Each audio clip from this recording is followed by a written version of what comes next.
Thank you for watching Pep Talk. My name is Lauren Shear. I am the Peconic Estuary Program's Education and Outreach Coordinator.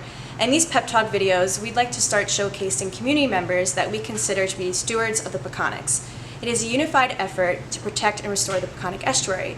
So whether you work, you live, or you visit the Peconic Estuary, there are environmentally friendly techniques that you can use in your daily life to help keep our bays clean. So today we'd like to speak to Captain Peter Haskell of Haskell's Seafood to get the inside scoop on how he connects with the Peconic Estuary.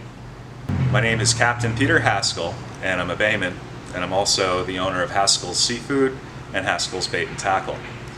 I grew up on Moriches Bay on Long Island, and had an experience at a very early age of how to interact responsibly with our environment.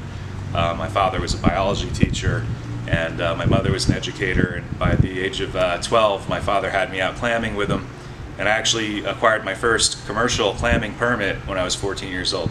And over the years, I've targeted blue claw crab in the estuaries, even eels, and there's runs of bluefish that come up into the very shallow waters in the spring. There's also menhaden bunker that come up into those bays that can be harvested, as well as forage fish. But in the greater Peconics, it opens up even more so. We have underutilized fish like porgy that are very abundant and are available throughout the season.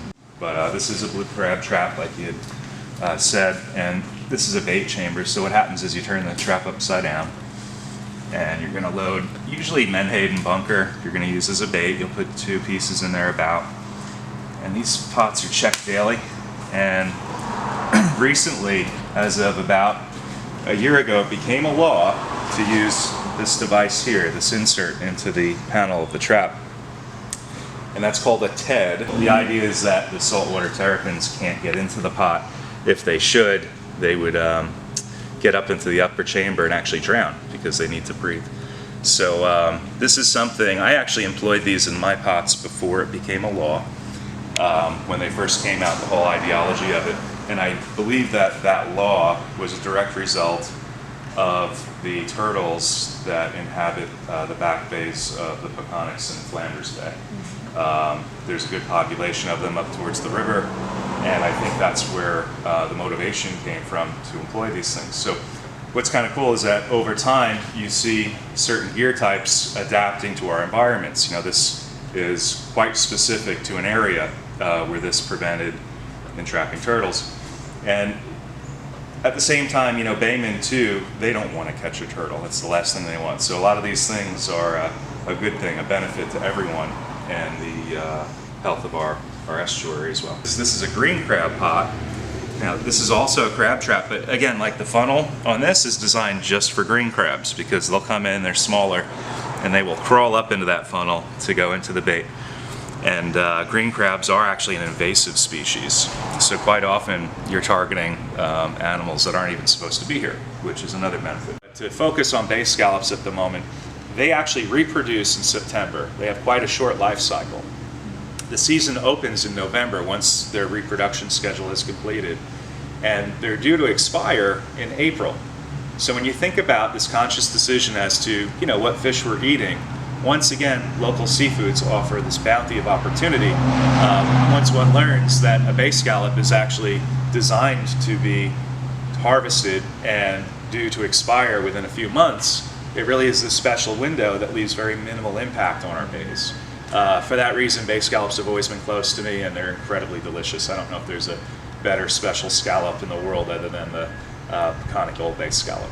And there's a few types of gear methods or catch methods that can be used. One that I employ, especially in the first 2 months of the season, is free diving. And this is a 7mm wetsuit. It's actually quite warm in the first week or two if it's a mild season, but that suit has enough thickness to keep me in the water even into January.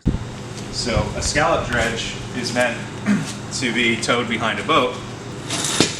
Essentially, at the perfect angle, it really just rides along the bottom to where it's not digging into the bottom at all, but kind of grazing it.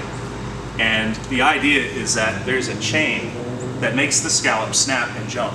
So as this is coming out of scallop, when used properly, the scallop is actually going to come up into the water column just a touch, and be picked up by the dredge. So you know when you're dredging properly as to what's actually in that dredge.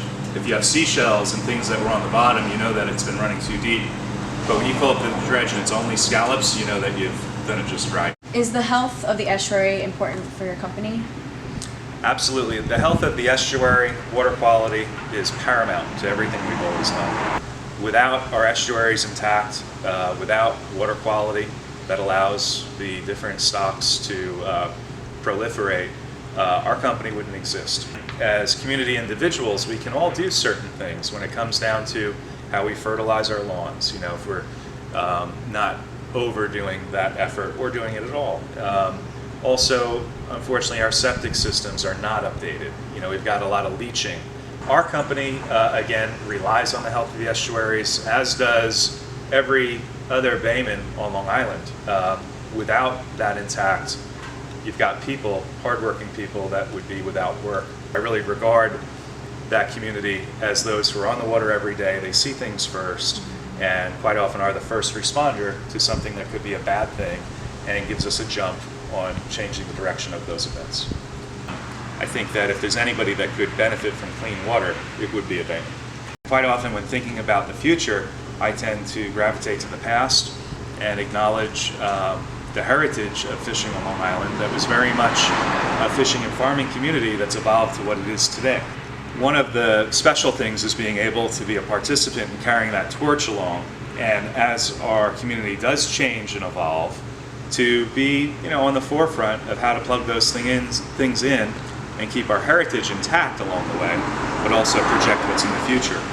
And my greatest hope is that the health of our bays continue, that as we evolve as people, we find ways to correct our septic issues, the way our waste is handled, find ways to prevent runoff into the bay that could be from excess use of fertilizers. At Haskell Seafood, we are incredibly optimistic about the future.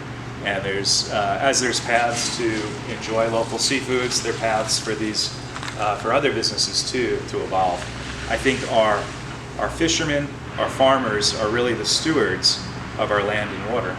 And there's a sense of stewardship that all of us can embrace through education, through awareness, and the choices that we make. So Haskell Seafood is committed to using the local landings of Long Island.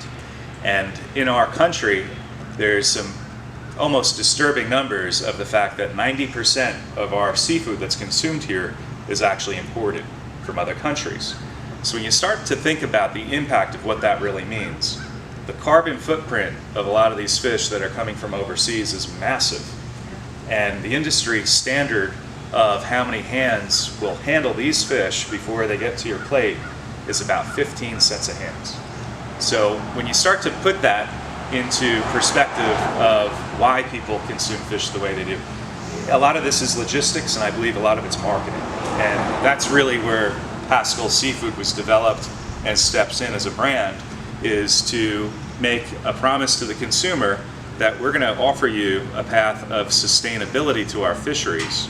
Very much so, because local landings all have a level of sustainability. The first thing that people can do is go out and ask their market or their restaurant if they have local seafood today that's on the menu, because that's really the first step that we can all participate in. The other thing that Haskell Seafood likes to focus on is underutilized fish. And what does that mean? So we've got sustainability, which means the stock can sustain itself. And then we also have stocks of fish that are not only sustainable, but their stock is huge and maybe untapped. Quite often underutilized fish are cheaper because there's a low if no demand for them. So these are almost small victories that we can kind of take along with ourselves to keep that carbon footprint of local fish small, to develop promotion and marketing to local fish in a way that's responsible, and then also hit the price points that are often challenging. If you have a country that's not regulated shipping in, let's say, calamari or squid, that squid's going to be a lot less in dollar amounts than our local squid. We're going to have a more expensive product because our regulations say that we can only take so much of it. So it really does take an effort to get groups of people, restaurants, markets on board in talking about why is our local fish special, even though it might be more expensive than other competitions that are in the market. Where is the value for the public And a lot of that resolves in the sustainability of our fisheries. Well, thank you again, Lauren, for coming out to visit with us today. It was a pleasure to speak with you, and we're always happy to talk about eating local. Yeah, and thank you so much for speaking with us today. We learned a lot about what you do and about how the estuary links to your business, and you had a lot of great things to say. And we thank you guys for tuning in, and we hope to see you next time.